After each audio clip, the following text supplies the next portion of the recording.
everyone to an audience with the President. It's nice to see you all, and if this is your first time in one of these sessions, an extra warm welcome. My name's Al First, and I'm going to be your chair for the next hour.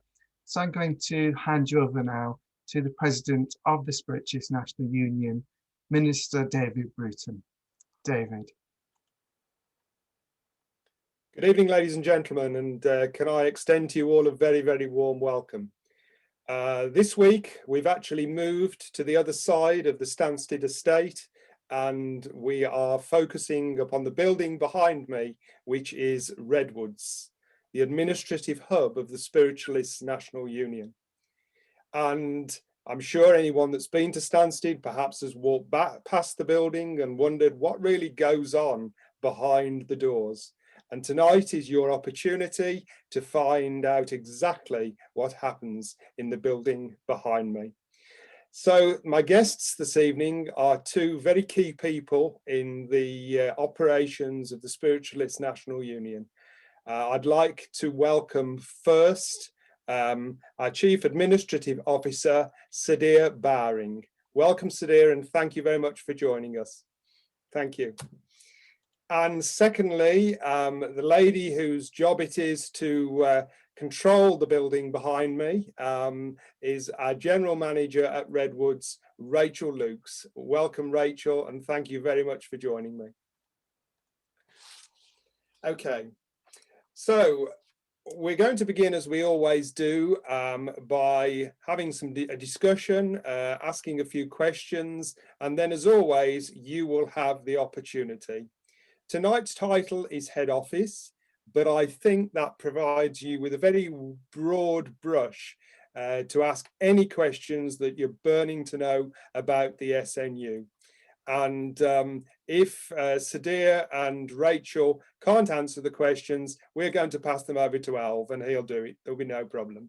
So I'm sure that will be fine. So what I'm going to do first is I'm going to ask Sadir to just come forward and explain a little bit about what the role of the Chief Administrative Officer of the SNU means and some of the work that she has to do to keep the wheels of the union turning. Sadir.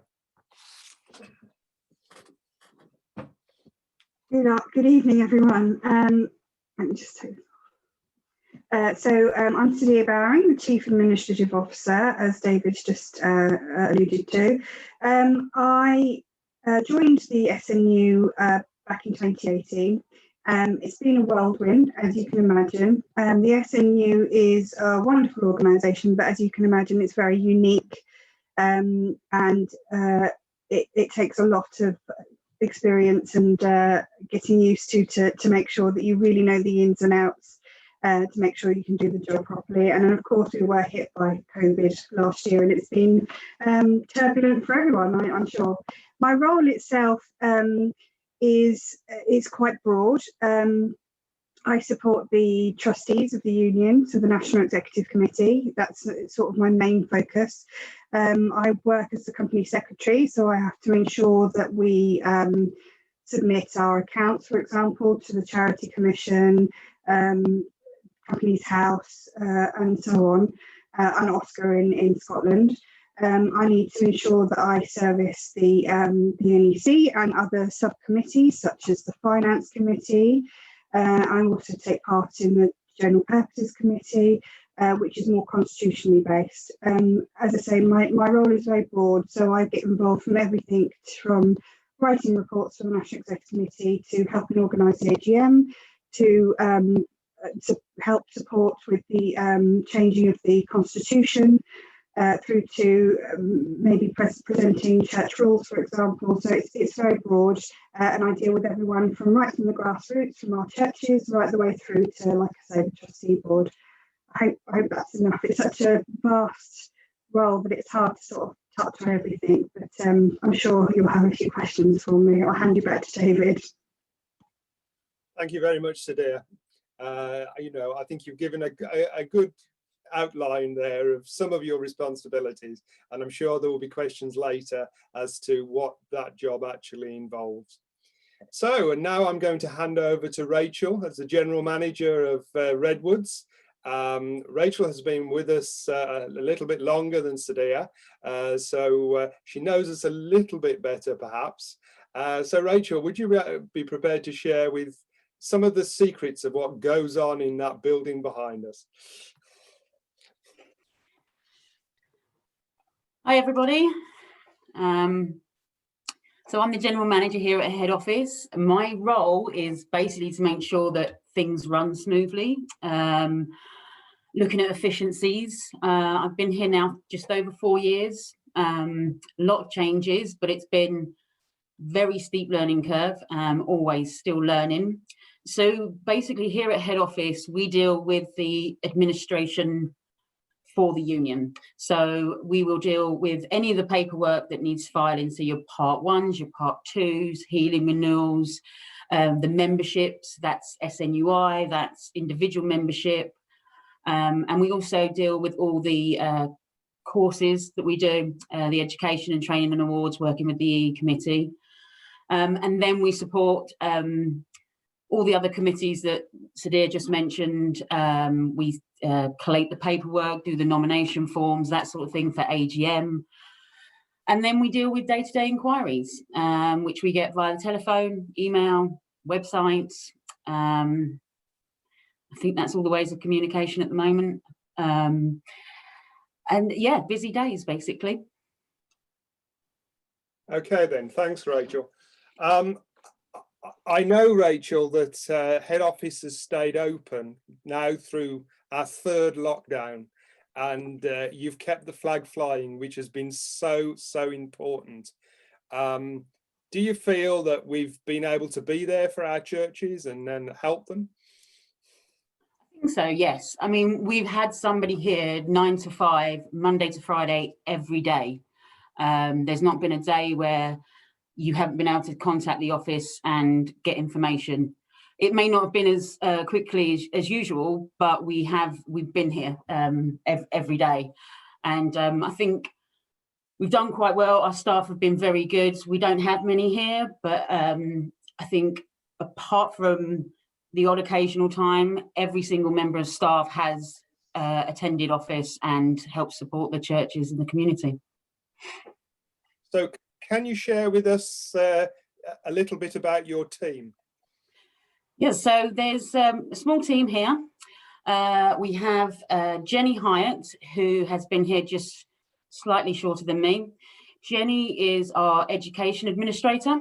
So she deals with any courses apart from the healing. So if you're doing your SD4 or you're doing your DSNU, Jenny's the point of contact. She processes all the applications, deals with upgrades, and she liaises with the EE committee. We've then got Lisa Adams, who is our healing administrator. Says what it does on the tin. Lisa is the point of contact for healing.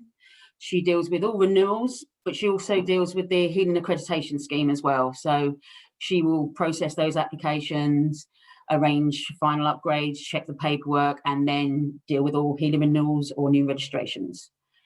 The other member of the team is Susan. She is Susan Miles. She's not been with us very long. She actually came on board about 2 weeks before lockdown last year.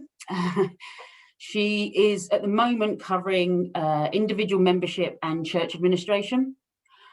We hope that those should be 2 separate roles. Unfortunately, just due to COVID, we haven't actually been able to employ. And she deals with all the Part 1s, Part 2s, any individual member inquiries. Then we have Danny Garwood. Danny is our senior administrator.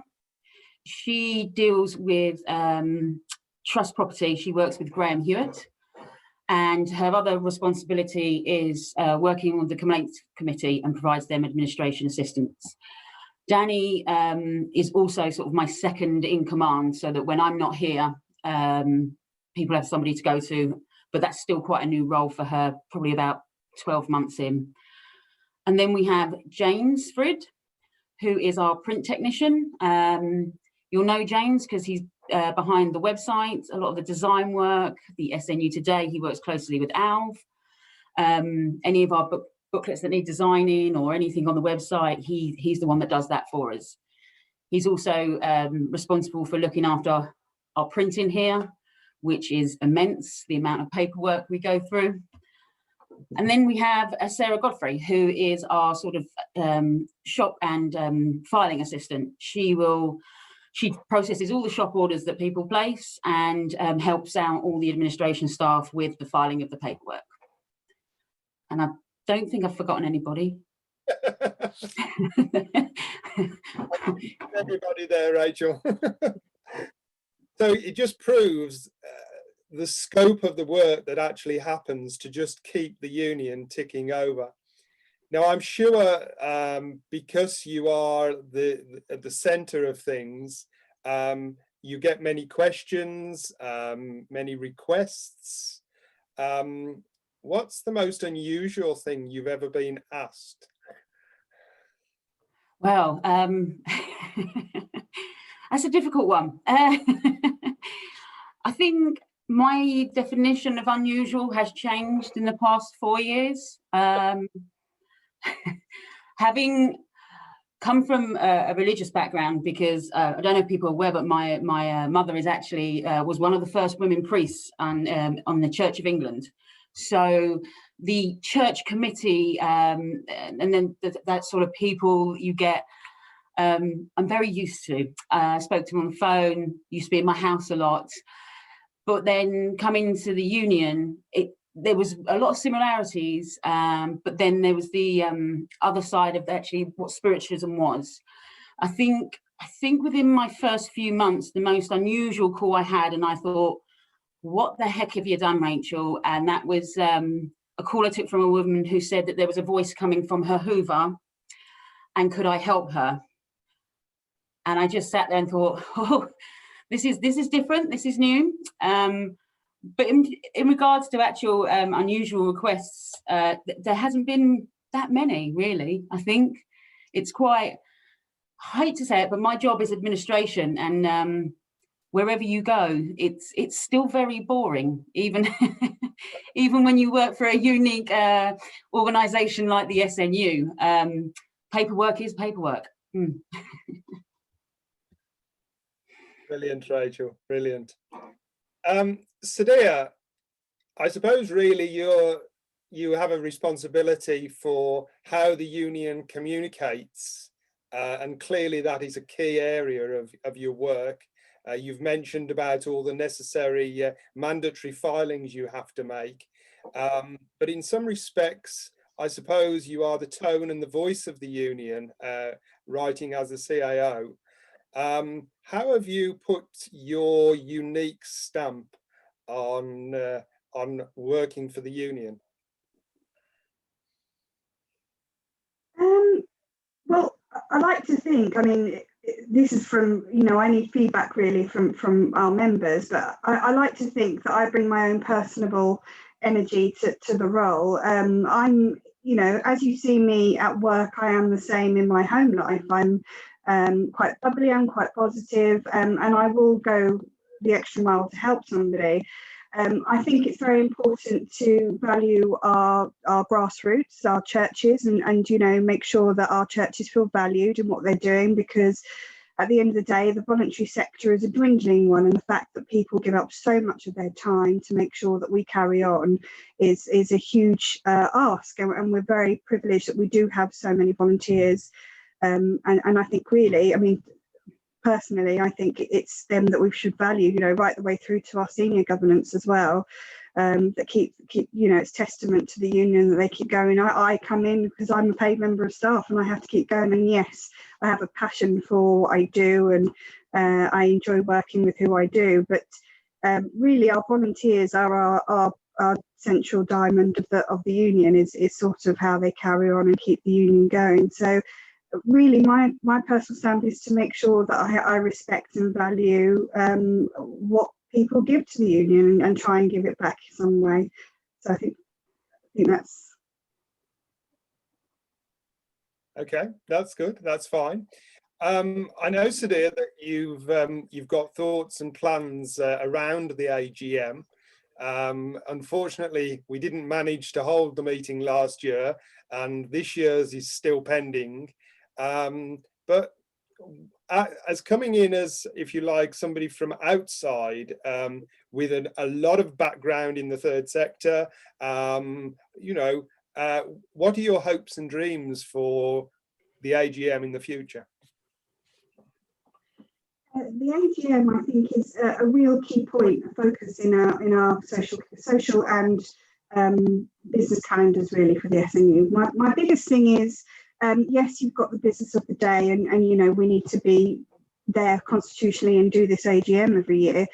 But the main thing for me is that it's more than that. I think the AGM should be used to focus on networking, to share best practice, you know, the social aspect of networking. There's a huge thing to say about that, you know, seeing people physically, sharing with them best practice at their churches and what they do and what they do right and what they do wrong, actually.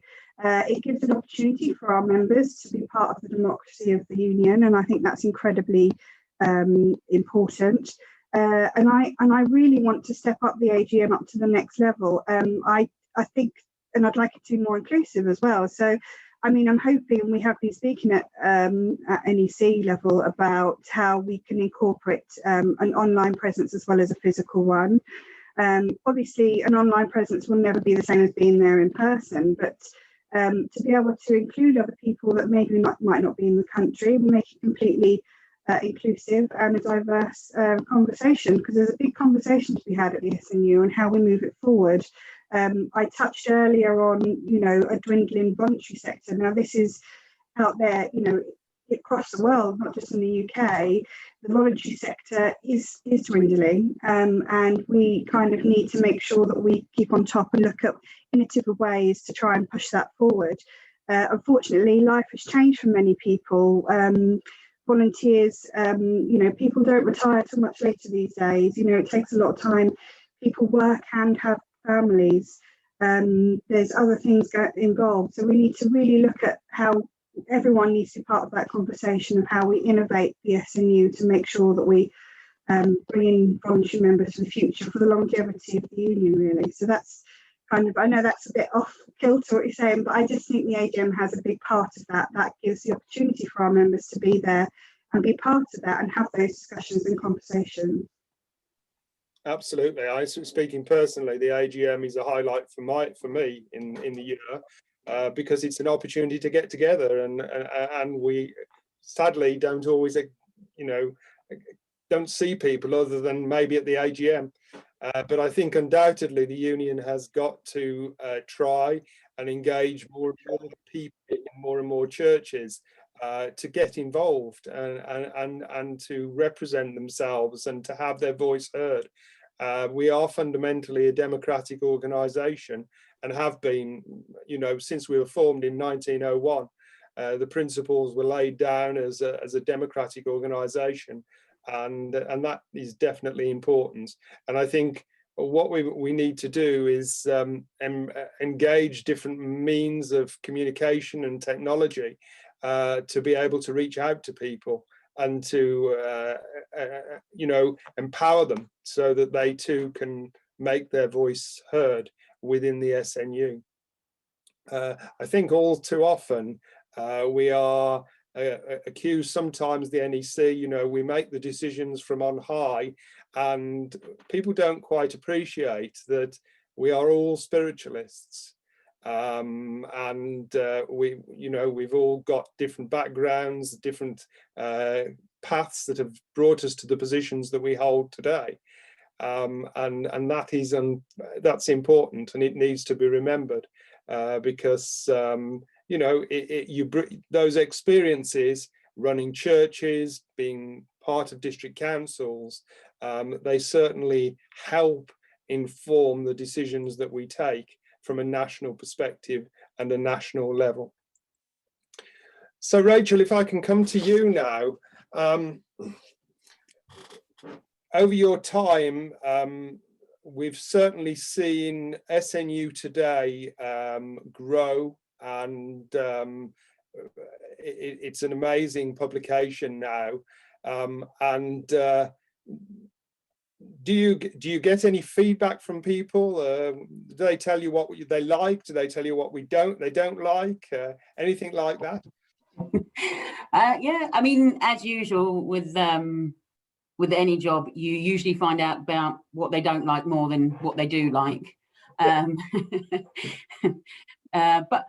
But we've had a lot of feedback regarding the SNU today and the website, and we try to, work with that and see where we can improve. I mean, it's great to get positive feedback, it really is, but also from a point of view, getting the negative feedback is where you learn to improve things. But yeah, I don't think I've had any too negative about the SNU today. I think that's one of the things that has changed dramatically, and the website as well, since coming on. I just think it's a better shop window for the union than before. It just was a bit dated, whereas I think, as Sadir was saying, getting people involved, you've got to have a good shop window.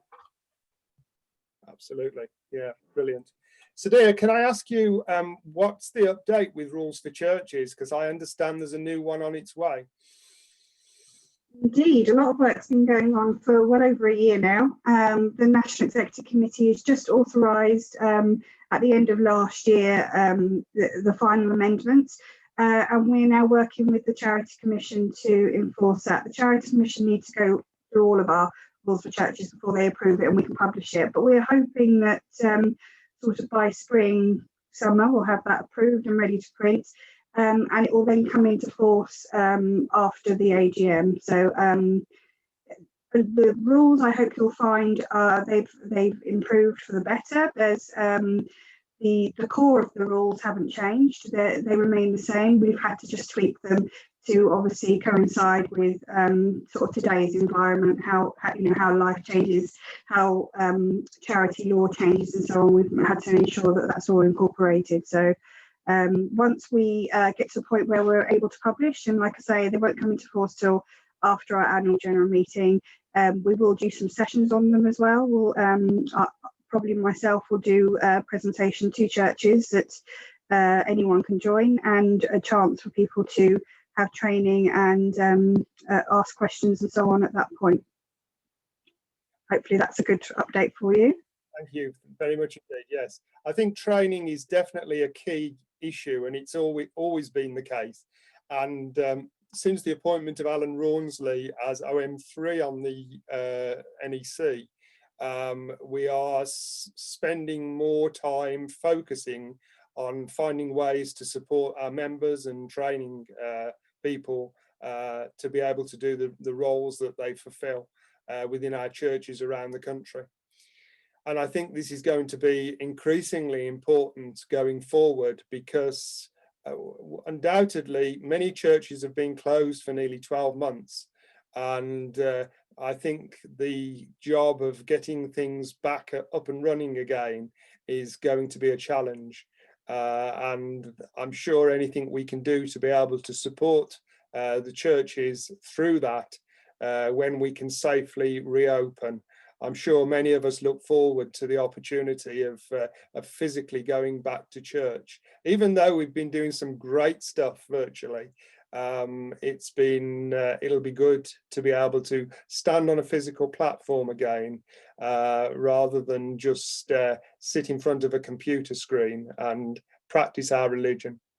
But it's amazing to see the way the movement has changed. And I think undoubtedly we've got to find the positives that we've had forced upon us, if you like, through the pandemic. And we've got to see how we can engage with those positives and incorporate them into the way we run things and the way we run the union.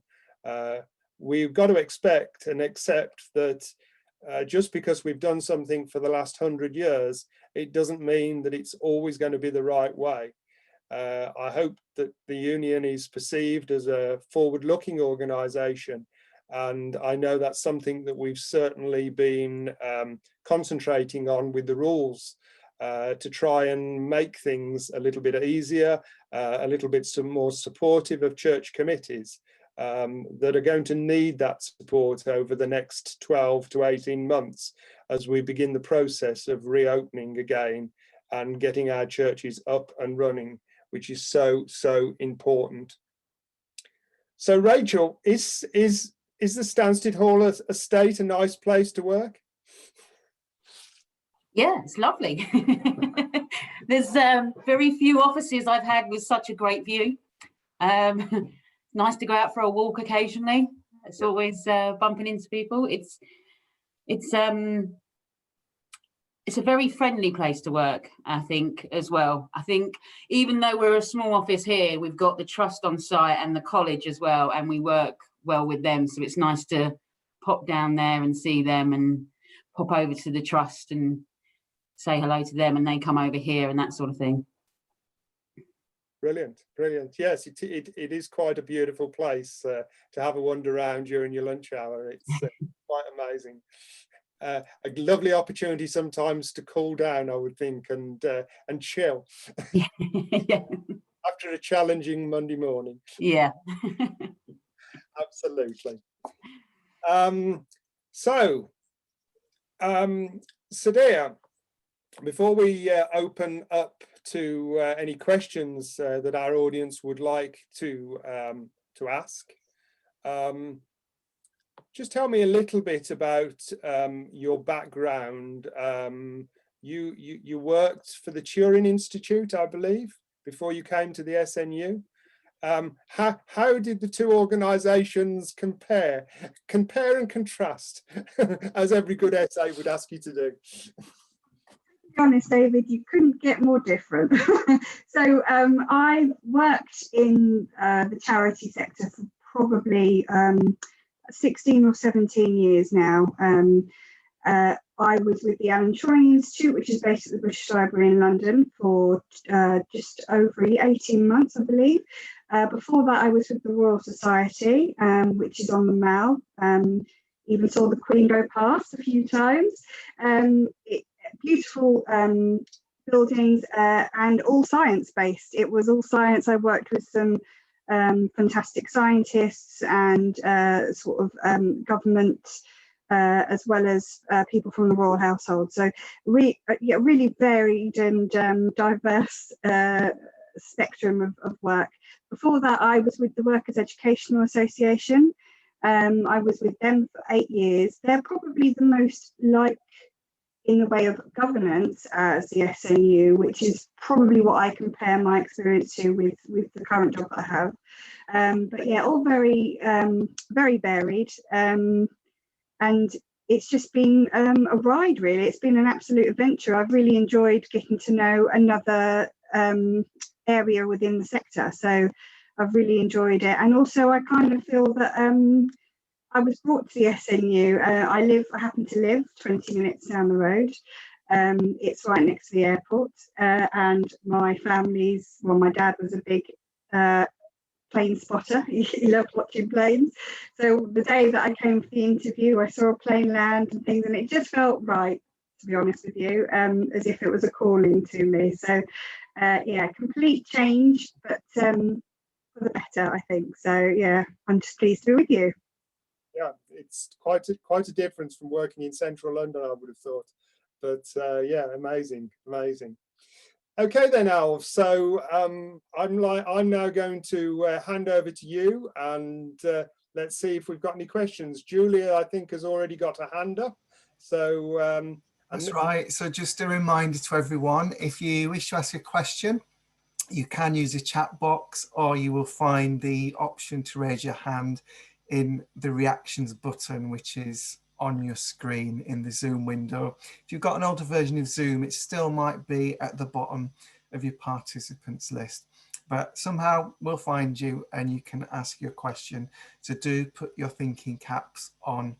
So first of all, I'm going to invite Julie to switch your microphone on and to ask your question. Julie, over to you. Thank you. Hello, good evening, everybody. I do have a question, and it's regarding to, since we have been in lockdown and most of the SNU churches around the country have been holding their services on Zoom. Have the union, since we've been in lockdown, written up any sort of rules or etiquette behaviours for the Zoom church rooms? Who would like to answer that? Oh, I don't know. I'm Open to all. open to all. Okay. Well, I think Sadia maybe could answer that from a constitution, Yeah. Yeah, but then Alv, I'm sure you've got some input into that. I can chip a little bit in, but we'll go to Sadia first. Yeah, so thanks for the question. It's been a learning curve, that's for sure. Generally speaking, using the Zoom facility, we do have the ability to, if a meeting wasn't to go, or if somebody was disruptive in a meeting, for example, you'd have the option to be able to play with the delegates that are available there via the host if something was, you know, in extreme, if that's what you're talking about, disruption.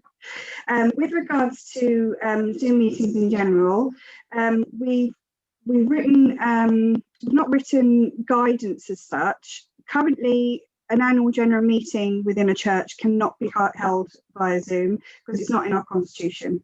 There's nothing being put in our constitution at this point. It was too late to actually put that into the rules of churches, and also they need to be monitored to make sure that we do follow our rules whilst we're in a Zoom meeting. With regards to normal committee meetings and so on, there's no issue with churches using the Zoom facility, provided that you know, members aren't involved and motions aren't passed or anything. But we have no issue with, as long as it's being held with sensibly. We've also given advice and helped churches and DCs use Zoom, and we've actually chaired it. Members of our NEC have chaired it and been part of that. So it's kind of an ongoing thing. I hope that answers some of that. If one goes to a church, SNU church Zoom room, and the behaviour of the host conducting the service, I mean, I'm not talking about the church services, but sometimes in some of these SNU church rooms, you stay on afterwards, like you would at church with your cup of tea and your biscuit, you know. And they have chats and whatnot. But I have found that a couple that I've been to around the country, I had to, I mean, I think they tolerate me, but it's still the SNU church room. And I think sometimes in the cup of tea and biscuit chat afterwards, that some of them forget that it's still an SNU church room. So it just bothers me sometimes that the behaviour sometimes isn't, how can I put it, isn't as it should be, if you know what I mean.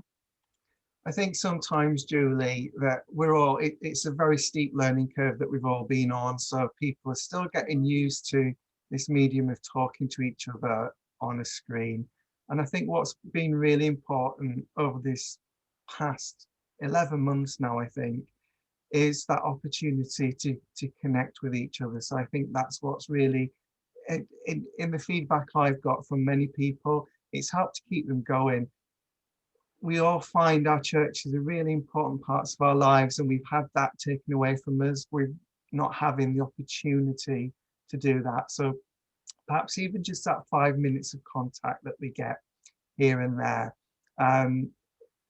just helps us to remain connected to our religion and to each other as a community. But yet sometimes people perhaps can forget that they're on screen and that everybody can listen. So that's quite a good point. So thanks for that point, Julie. Much appreciated. Thank you very much.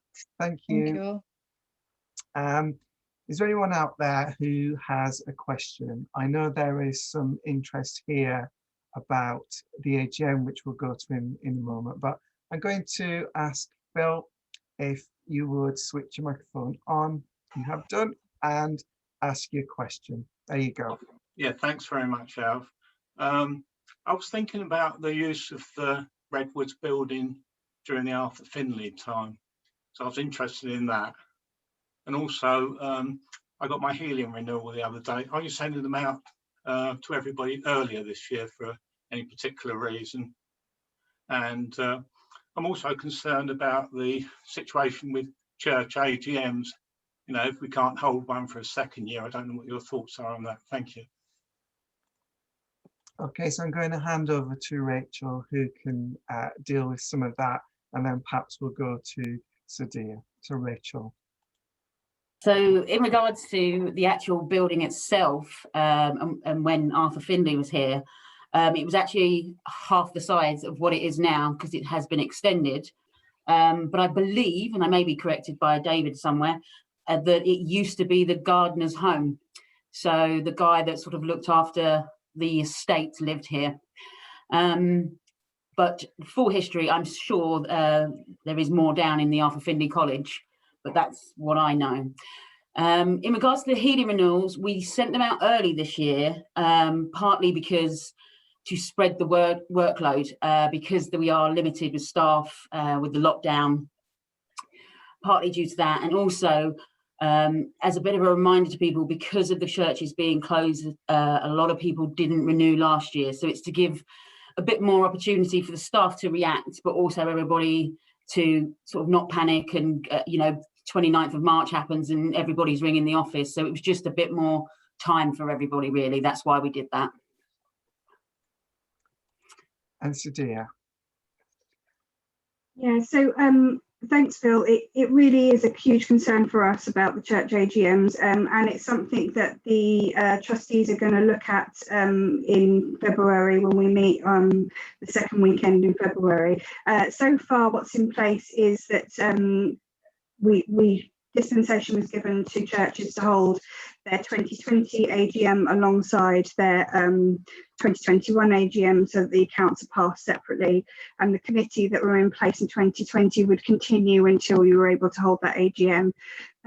How we move forward, we haven't made any decisions yet, but we will communicate as soon as we can.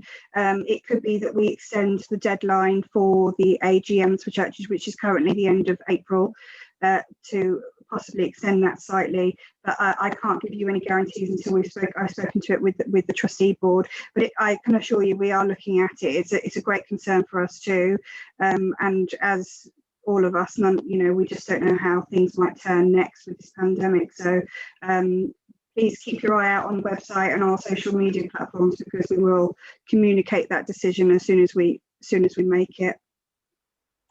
Thank you very much. Thank you. Thank you for asking that, Phil. I know it's a question that lots of people have and are really concerned about the AGMs at church level with AGM season upon us again. Who would have thought we would be here a year later? But it's great to hear from Sadia that things are in hand. Sticking with that AGM theme, I know there's been a lot of interest in the AGMs from last year when we had our AGM online. And I wondered, Sadia, if you could explain a little bit about what that was and perhaps what people might expect from a physical AGM, which hopefully we'll be able to have, because I think last year it opened up the AGM to people who have perhaps never been to an AGM before or considered that. So perhaps things might be different when we come to being able to offer a physical one. Yeah, I really hope so, Al. So with the online AGM that we held last year, which I think, although it did go on over our 5 o'clock close, I think we finished about 7 o'clock. I think it was really useful. We've obviously learned things from that AGM, how we could maybe do things more efficiently if it was held again online, solely online. However, I personally, and obviously it would be up to the trustees, I personally don't see us going for an online AGM every year. I think there is something you get about physically meeting that you just can't get when you're online. I think in a physical AGM we can also run certain things alongside our business meeting. Our business meeting is constitutional; we have to hold that. That can be held part online, part in person, but there's other aspects. So I know I touched earlier on the social aspect and sharing good practice and everything, but also there's training opportunities to be had. there's opening up the conversation and making sure that members are involved more and having those talks outside of the main the constitutional business part to it, and having those alongside your AGM and getting people to sort of bounce ideas off each other and so on, so that that input and the direction of our organisation is input by everyone and not just steered by you know, the NEC. We need that input. So I think, you know, it's like anything. Online is great, but it doesn't replace, it can't substitute a physical, the benefits of a physical meeting. So I'm hoping that's where we're going to go in the future, that we're going to have elements of both, so that we can open it up to the wider community, but also be able to have that physical input and be part of the democracy on the day as well. One of the things that worked well last year was the electronic voting as well. Something we've never done before, something that could become a key part of our. It's accurate. It's done by an independent organisation, so you know, there's no chance of anything being tampered with. It's done completely separately, and they build their whole integrity on that. So we know that it's a fair vote, and everyone that's liable for voting does have that opportunity. Was there anything else, Alf, you were thinking in particular that I could digress on? My mind's gone blank, I'm afraid. I wonder if there was anything you could say about because I know a lot of planning went into the AGM that we hoped to have had at Norwich, but we couldn't. And obviously we've rolled that over to this year, and with the hope of meeting in Norwich again. Are there any of because we had planned quite a lot of new things and a new style of AGM for that. Is there anything you can say about that, Sadia? Well, it's more the detail. I think that you'll have to imagine it to sort of see it or be there at the next one if we can get there. Because last year was our year of the environment, we were going to try and incorporate that right the way through. I personally wanted to see that message put through like a golden thread right the way through the AGM, right from the beginning to the end. I think that we have a huge imprint on what we can do in the larger community with regards to the environment, and that's what we're going to try and do. We were looking at speakers that were that could motivate us. So not necessarily religious based, but maybe something that we could look at as a religious organisation, for example, someone to do with the environment that could come in and discuss, or anything that we would have going forward. But this one in particular, we were looking at having a speaker to talk to us about different challenges within the environment and how we can think about that going forward. What else we were going to sort of make a bit of a thing of the evening, make sure that we really celebrated our awards as well. I think some years we've not had people there. We were going to try and either get them there or sort of involve them one way or another, maybe through an online option. The other thing is what we tried to do last year was give discounts to our churches, because that's one of the things that I would like to see is every church represented at the AGM. I know it's a cost. Unfortunately, we can't do it for free. We have to pay suppliers and so on to put that event on. We do it as much to cost as we can, but we're going to try and help churches to make sure they get there really, and encourage that church funds can be used to send a delegate and to represent your church there. So a big drive on that as well. We also did a call for motions, which has also gone out again this year with this last mailing that you should receive probably around mid-February, which will be the opportunity for churches and IMs to put motions forward for a discussion and a vote. We had one last year. It was widely discussed, which was the volunteer badges of whoever was part of that AGM. So again, it's trying to get everyone involved within the democracy. Have your voice. I think unfortunately there seems to be a belief sometimes that you can't get involved because you're part of a church or you're an IM, but every voice counts. So if you have something that you want to change and you have a motion to put forward, we really encourage that. Please do so. So I hope that's all right. Thank you, Sadia. And I think you know, in hearing what you had to say there are some really key themes coming out, and that's the importance of democracy, and related to that, the importance of inclusion, helping as many people to be involved and to have their say as possible. So it's really great to know that that is being fundamentally woven into the fabric of the AGM. So that's really good to hear. A comment and a question here that's come in the chat box, and it's a question asking, could churches be supplied with a list of any major changes contained within the new rules? And one was issued a few years ago with the edition then, and that was found to be really helpful. Are there any plans, I know there are, but are there any plans that we can talk about that's going to help our churches to really understand the changes to the church rules and what that means on the ground? I wonder if you had any comments on that, Sadia. I do, and we are in the works of that. We are GPC have I'm very grateful for because they've been working on these changes for quite a while, even as I started with the SNU. So before I really got to know the church rules, so I've been supplied with the list myself. I will ensure, because I've been involved with it so much now, that we will do a presentation. I will be part of that. That will be available via Zoom. It will probably be recorded and then uploaded onto our website, like we've done some of our other training in recent months. And yes, I don't see why we can't supply some sort of notes as well. That presentation that I do, or the training that I do, will be around the major changes that have been made. So yeah, we haven't ironed it all out yet, but yes, definitely, Carol, we're going to try our best to make sure there is. And also, you know, we're here for you too. If something, you don't understand something once it comes through and you don't feel I've covered it in our presentation or with any of the notes that we've given, drop me an email, you know, or ring head office and somebody will be able to help you, or they'll direct you to me. So yeah, the help is on hand if you don't feel that you understand something or you need explaining something.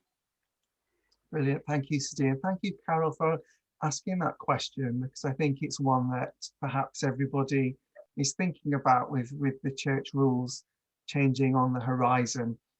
And it's great now that we are all much more familiar with platforms like Zoom, that we're able to very easily have these sessions and that we can record them. So once the church rules do come out, we can make the best use of Zoom to help everybody get to grips with them really quickly, to ask their questions and to get to know them. And Sadia, having been involved in the process of changing the church rules, means that you will have that expertise there that you can ask, and I think it will really help everyone to understand them quickly and more thoroughly. So that's a really good thing. I'm going to go over to Rachel now with a question for Rachel. And it's a question really about what life is like for you and your team in Redwoods. So is there such thing as a typical day? And how do things change throughout the year? Because I think perhaps administratively, there are certain things at certain points of the year. How is that? And how do you and your team cope with that? Yeah, a typical day, no. Is the answer to that. There's not really what I can call a typical day. We have our busy periods throughout the year. There's certain, I mean, but really the only time there is a sort of lull and our chance to catch our breath usually is the month after AGM. We all thoroughly enjoy that month. It's nice and sunny. We take advantage of the grounds, and but it's a constant calendar of prepping. So at the office, you know, at the moment, for example, we've got the heating renewals coming in, so that's 2,500 renewals to process, and we all help out with that, but that mainly is down to the heating administrator. They're processing that, but I'm thinking, I'm in June. I mean, you know, we're always a couple of months ahead because we're planning what has to go out, making sure it's prepped, and then dealing on a day-to-day basis with inquiries, calls, about things that are happening now, or whether the church is planning something and needs help and advice on that, or an individual member, or students contacting us for advice on what they need to do.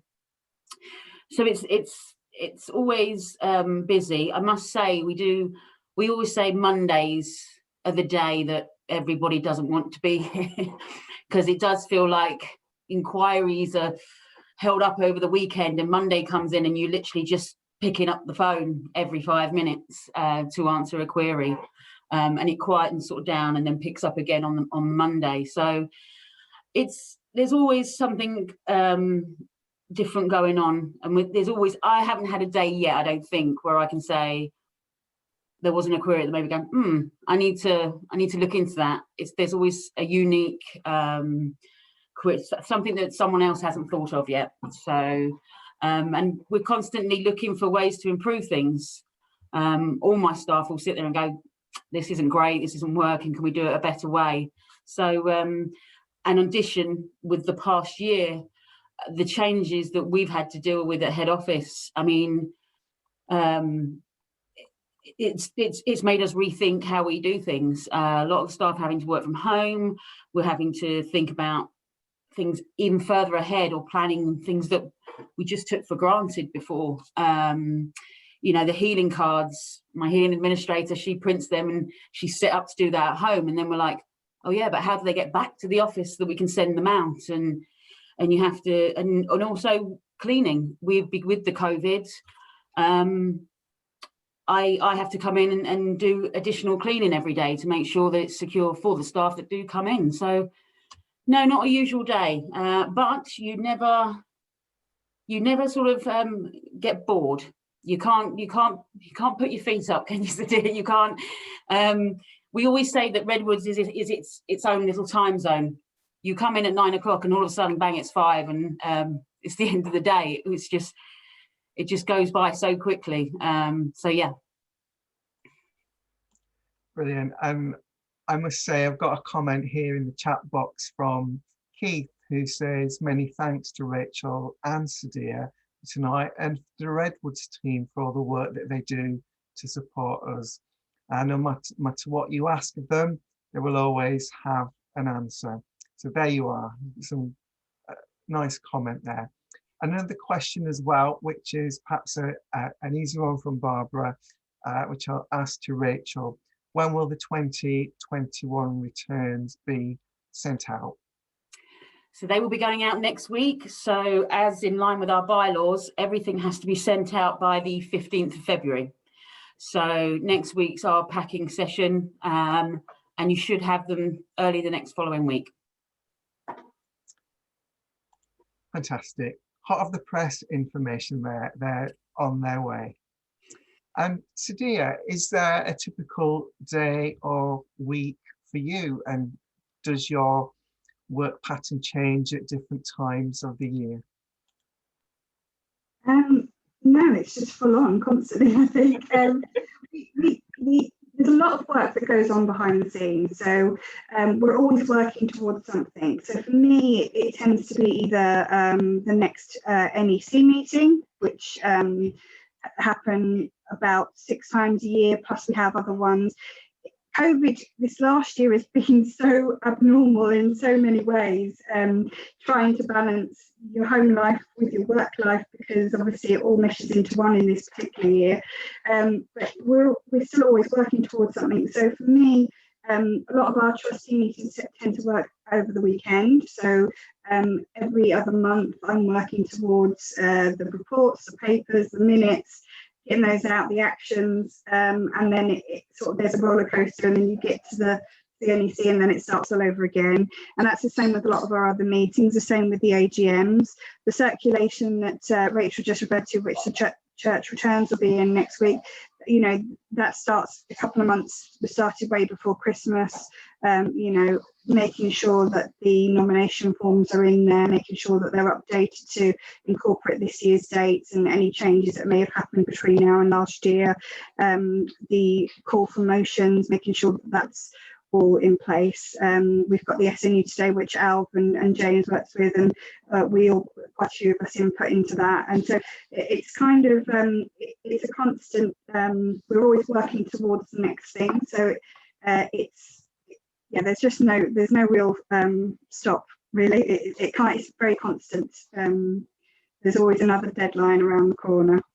So yes, and this year has been that little bit more challenging because we've had, like I say, working from home and having small children at home and things like that. It's been challenging, but we're getting there, and hopefully we've not let the side down, and we've carried on going. So great stuff. Thank you, Sadia. We've got time for one more quick question, which I think I will put to Rachel. And that's a question about the online renewals for membership. I know sometimes there are technical glitches. I know we had one recently with the SNUI website, and we've been able to remedy that with a new back end for the website. Is there anything you want to just quickly add to that, Rachel?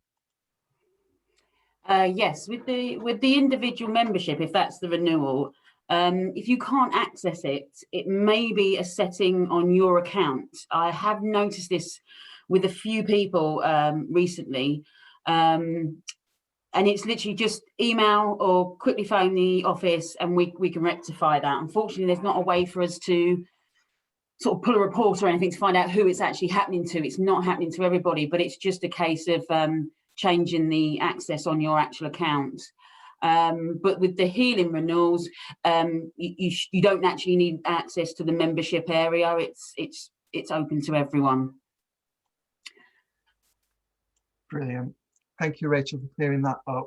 And I think it's important point there that if there are any issues, that there is always someone there at the other end of the phone or an email, and everybody does work together and is willing to just help our members and our churches. And I think that's been really clear from tonight, that a lot of work goes on behind the scenes, and people are so happy for you to pick up the phone or make an inquiry by email, and that help and support is there.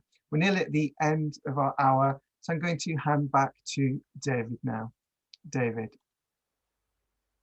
Thank you very much, Elv, and a big thank you to Sadia and to Rachel for both working late tonight and answering some of your questions. I hope it wasn't too painful doing audience with the president. I know there was a little bit of trepidation before we started, but I think you did brilliantly. So thank you both very much indeed. It is greatly appreciated.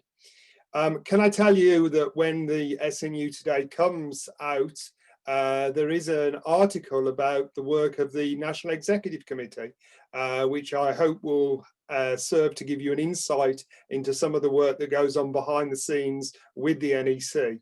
Can I also tell you that next week our subject will be healing, and Minister Stephen Upton will be coming along.